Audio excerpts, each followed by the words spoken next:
أعوذ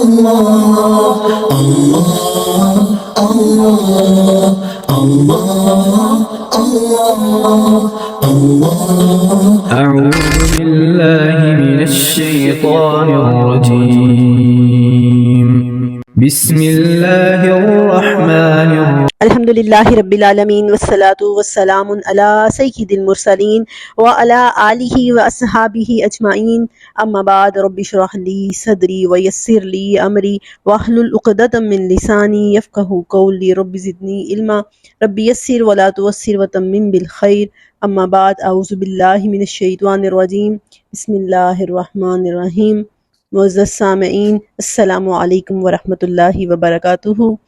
فلاح اور کامیابی کے اس سفر میں یعنی مارننگ وتھ قرآن کا یہ جو سیگمنٹ ہے 1 ورس 1 ڈے، روز کی ایک آیت سمجھنے کا جو سلسلہ ہم نے شروع کر رکھا ہے، یہ ایک سفر ہے کامیابی کی طرف۔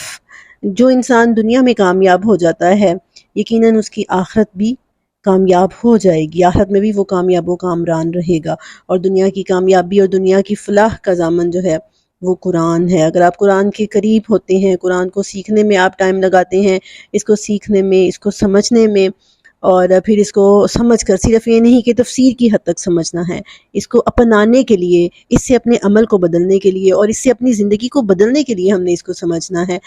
یعنی صرف یہ نہیں ہے کہ ہم اس کی تفسیر سمجھ لیں، ہم اس کا ترجمہ سمجھ لیں، صرف اس لحاظ سے نہیں، بلکہ اس طرح سے کہ یہ ہماری زندگی بدل جائے، تو پھر ہم کامیابی کے راستے پر گامزن ہو جائیں گے۔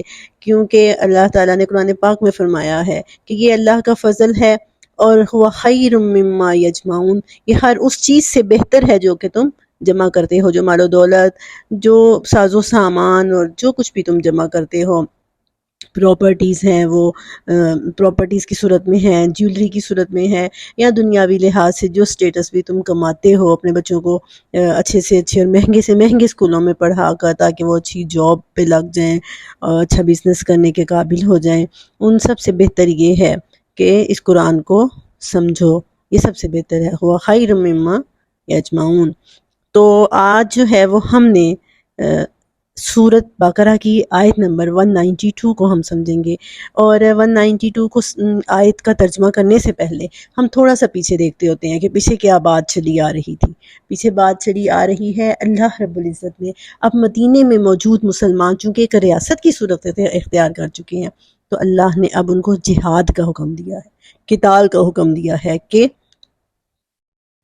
جو تم سے قتال کرنا چاہتا ہے اس وجہ سے کہ تم نے اسلام قبول کیا ہے، تم اعلی کلمت اللہ کو بلند کر رہے ہو، تو پھر تم نے بھی پیچھے نہیں رہنا، دبنا نہیں ہے، تم نے بھی ان کے ساتھ قتال کرنا ہے۔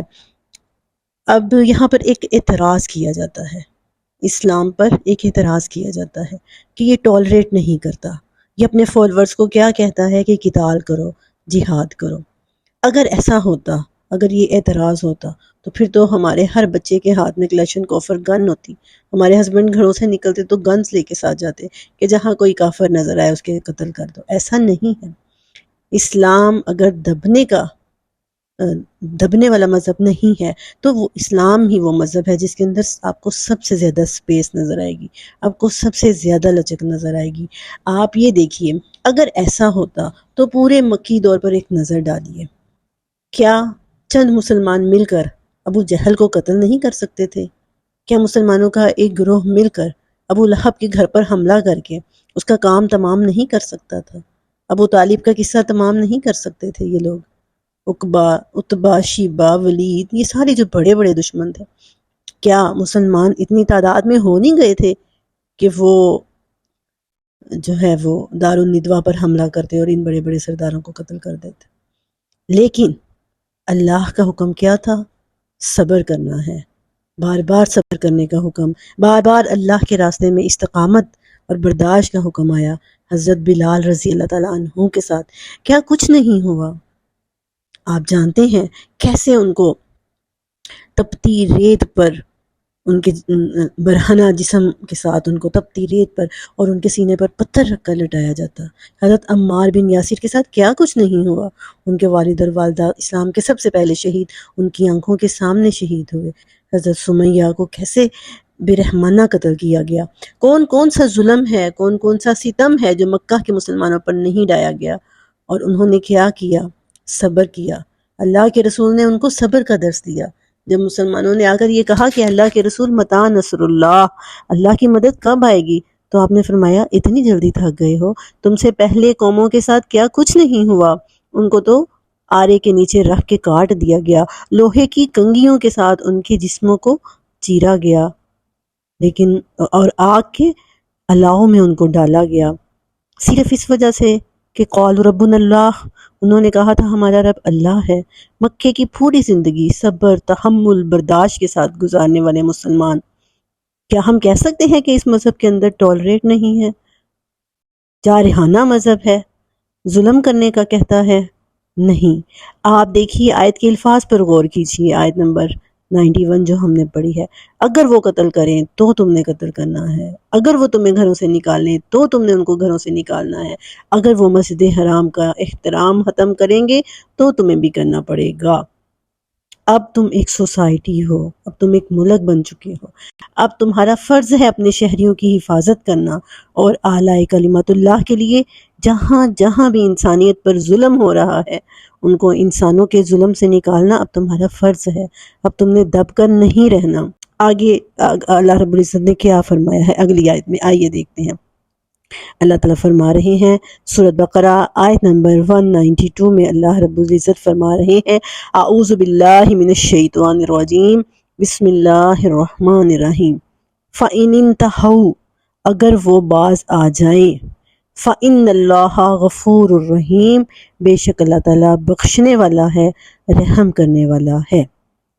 4 یا 5 الفاظ پر مشتمل یہ آیت اپنے اندر اسلام کی ساری خوبصورتی کو سمیٹے ہوئے ہے، اسلام کے سارے حسن کو، اسلام کے خوبصورت مزاج کو، جس کے اندر سپیس ہے، جس کے اندر فلیکسیبلٹی ہے، جس کے اندر آپ کو عفو درگزر نظر آئے گی، جس کے اندر آپ کو برداشت، معافی، رحم نظر آئے گا۔ اللہ تعالیٰ نے فرمایا اگر اتنے لڑائی جھگڑے کے بعد وہ باز آ جائیں، وہ قتال کرنے سے رک جائیں، وہ جنگ کرنے سے باز آ جائیں، فَإِنِ انْتَهَوْا، اگر وہ رک جائیں تو اللہ غفور رحیم ہے۔ یعنی جس طرح اللہ انسان کو اتنے گناہوں کے باوجود، گناہوں سے لپٹا ہوا ہوتا ہے انسان، اور آ کر اللہ سے معافی مانگتا ہے، 100 قتل کر دینے کے بعد بھی آ کر اللہ سے معافی مانگتا ہے، اسلام قبول کر لیتا ہے، دائرہ اسلام میں داخل ہو جاتا ہے، تو وہی دشمن جس نے مسلمانوں کے ساتھ صف اول میں کھڑے ہو کر جنگ کی ہوتی ہے، جب وہ دائرہ اسلام میں داخل ہو جاتا ہے تو اللہ تعالیٰ اس کو معاف کر دیتا ہے۔ تو یہی روش، یہی رویہ تمہارا ہونا چاہیے۔ تحلقوا باخلاق اللہ، اللہ کے اخلاق سے اپنے آپ کو مزین کرو، اپنے اخلاق میں اللہ کے اخلاق والی خوبصورتی لے کر آؤ۔ اللہ کی مخلوق ہو تو اللہ کے اخلاق اپنے اندر پیدا کرو۔ تمہارا مقصد صرف جنگ کرنا یا انتقام لینا نہیں تھا۔ حضرت زید بن ثابت کے بارے میں آتا ہے کہ ایک شخص جنگ کے دوران اس نے فوراً کلمہ پڑھا اور معافی مانگی، اس کے باوجود حضرت زید نے ان کو قتل کر دیا۔ جب یہ بات رسول اللہ صلی اللہ علیہ وسلم کو پتہ چلی تو آپ صلی اللہ علیہ وسلم سخت ناراض ہوئے۔ آپ نے کہا کیا تم نے اس کا دل چیر کے دیکھا تھا؟ کیا تم جانتے ہو اس کے دل میں کیا تھا؟ تمہیں کیسے پتہ چلا کہ اس نے دل سے معافی نہیں مانگی تھی؟ تو اپنے آپ کو اللہ کے اخلاق سے مزین کرو۔ کوئی معافی مانگتا ہے تو صرف جذبہ انتقام، صرف انتقام لینے کے لیے لڑائی جھگڑا جاری نہیں رکھنا، بلکہ معاف کر دینا ہے، معاف ہی نہیں کرنا۔ اب چونکہ انہوں نے اسلام قبول کر لیا ہے تو اب تم بھائی بھائی بن چکے ہو، اب بھائی بھائی بن گئے ہو۔ سورۃ فرقان میں آتا ہے نا کہ جو سچی توبہ کرتے ہیں اور اسلام قبول کر لیتے ہیں، اللہ تعالیٰ نہ صرف ان کے گناہوں کو معاف کر دیتا ہے، بلکہ دیکھیے اسلام کا کتنا خوبصورت مزاج ہے۔ سورۃ فرقان میں اللہ تعالیٰ فرماتا ہے یبدل اللہ سیئاتہم حسنات، اللہ ان کے گناہوں کو نیکیوں میں بدل دیتا ہے۔ کتنی بڑی، اس سے بڑھ کے اور کیا ہو سکتا ہے کہ ان کے گناہ نیکیوں میں بدل جاتے ہیں، جو سچے دل سے توبہ کر لیتے ہیں، جو معافی مانگ لیتے ہیں، جو رک جاتے ہیں۔ یعنی جنگ، قتال، مخالفت پیک پہ ہے اور دشمن جو ہے اس کو سمجھ آ جاتی ہے۔ یہ جو انتہا کا لفظ استعمال کیا نا، انتہا بڑا خوبصورت لفظ ہے۔ اگر وہ باز آ جائے، اگر وہ عقل سے کام لے لیں، قُلِ النُّہَا یہ لفظ بھی استعمال ہوا ہے قرآن پاک میں، نہا، انتہا لفظ پہ ذرا غور کریں۔ انتہا ینتہی، اس کا روٹ ورڈ ہے نون ہے، یہ نہا رک جانا۔ اور قرآن پاک میں اس کی جگہ پہ حاجر کا لفظ بھی استعمال ہو سکتا تھا، صادفہ کا لفظ بھی استعمال ہو سکتا تھا، یعنی روکنے کے لیے، لیکن انتہا کا جو لفظ استعمال کیا نا تو اس میں بڑی گہرائی ہے۔ قرآن پاک میں عقل مندوں کے لیے یہ لفظ استعمال ہوا، جیسے اولو الالباب، اے عقل مندوں، اور ایسے اولی النہا، عقل والے، عقل اگر وہ عقل سے کام لے لیں، عقل سے کام لیتے ہوئے رک جائیں، جنگ و جدال سے رک جائیں، اسلام قبول کر لیں یا اسلام کی پناہ میں آ جائیں۔ پناہ میں ایک دو شرطیں ہوتی تھی نا، ایک تو اسلام قبول کر لینا، دوسرا اسلام کی پناہ میں آ جانا، یعنی خراج وغیرہ دے کے تو مسلمانوں کی پناہ حاصل کر لینا۔ تو یہ عقل مندی ہے۔ اگر وہ عقل مندی سے کام لے تو تم نے یہ بات یاد رکھنی ہے کہ تمہارا رب غفور الرحیم ہے، وہ معاف کر دینے والا ہے۔ نہا کا مطلب وَأْمُرْ بِالْمَعْرُوفِ وَانْہَ عَنِ الْمُنْکَر، سورۃ لقمان میں حضرت لقمان اپنے بیٹے کو کہتے ہیں نا نیکی کا حکم دو، وَانْہَا، اور رک جاؤ، عن المنکر، برائی سے رک جاؤ، اور اسی سے اسم فاعل ہے الناہون والناہون عن المنکر، لا یتناہون، اور اسی سے یتناہون یہ لفظ قرآن پاک میں استعمال ہوا ہے۔ اور پھر ایسے ہی وَلَا تَقُولُوا ثَلَاثَ انتہوا، تین خدا نہ کہو، باز آ جاؤ، قرآن میں مختلف طریقوں سے یہ لفظ استعمال ہوا ہے۔ تو یہاں پر اللہ رب العزت نے اسلام کا بڑا خوبصورت اصول سمجھایا ہے کہ اگر وہ باز آ جاتے ہیں، اگر وہ لڑائی جھگڑا نہیں کرنا چاہتے تو صرف جذبہ انتقام رکھتے ہوئے تم لڑائی جھگڑا نہیں کرو گے، تم بھی باز آ جاؤ گے۔ صرف باز ہی نہیں آ جانا بلکہ یہ کہ پھر آپس میں بھائی بھائی بن جاؤ گے، پھر اسلام کے اندر ان کو بھی وہی حقوق حاصل ہوں گے جو تمہیں حاصل ہیں۔ تو اسلام کا مزاج یہ نہیں ہے کہ بس ہم نے غالب آنا ہے، بس ہم نے انتقام لینا ہے، اور اسلام جو ہے وہ اپنے پیروکاروں کو دبنے کا بھی نہیں کہتا۔ جیسے اب دیکھیے ایک اس کی مثال، اب آپ دیکھیں مسلمانوں پر ظلم و ستم ہو رہا ہے، فلسطین کے مسلمان ہیں، کشمیر کے مسلمان ہیں، بوسنیا کے مسلمان ہیں، اور وہ مسلمان اگر ان کے اندر، کیونکہ حکومتیں تو ان کی اس قابل رہی ہی نہیں، حکومتیں تو کہیں پر بھی آزاد نہیں ہیں، کسی بھی اسلامی ملک کی حکومت آزاد نہیں ہے، غلام اسلامی حکومتیں ہیں۔ اگر نوجوان نسل اٹھتی ہے اور اٹھ کر کوئی اسلامی تحریک بنا لیتی ہے، اور اس وہ تحریک کیا ان کے پاس کوئی ویپنز نہیں ہے، کوئی کچھ نہیں ہے ان کے پاس، لیکن وہ صرف اپنے دفاع کے لیے چند راکٹ اور چند میزائلوں سے اپنے دفاع کے لیے حملہ کرتے ہیں، تو ان کو ہم آج کے دور میں ان کو دہشت گرد کہا جا رہا ہے، دفاع میں اٹھنے والے دہشت گرد ہیں، جبکہ ان کے بچے، ان کی عورتیں، ان کے مردوں، سب پر ظلم و ستم ہو رہا ہے۔